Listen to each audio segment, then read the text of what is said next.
Dua tersangka begal sepeda motor di Palembang, Lutfi dan M. Rizal, ditangkap tim unit 5 Subdit 3 Jatan Ras di Treskrimum Polda Sumsel. Keduanya dilaporkan usai merampas sepeda motor milik seorang pelajar di Jalan Bypass Alang-Alang Lebar pada 14 Juli 2025.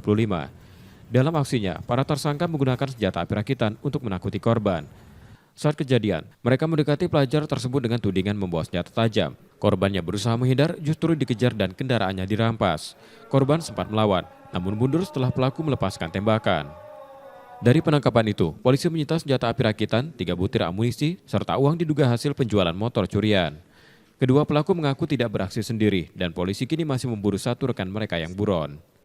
Dua tersangka pelaku begal dengan menggunakan senjata api. Beberapa barang bukti telah kita sita. Ini sudah terjadi hari Minggu tanggal 13 Juni. Kemudian setelah kejadian, besoknya setelah masyarakat melapor, dengan atensi respon cepat yang diberikan oleh Bapak Kapolda,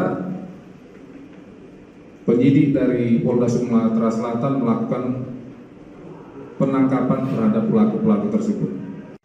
Saat ini Lutfi dan M. Rizal menjalani pemeriksaan lebih lanjut di Polda Sumsel untuk mengungkap kemungkinan lokasi dan korban lain dari aksi kejahatan mereka. Reski Oktora, Muklas Diferensial, Kompas TV, Palembang, Sumatera Selatan.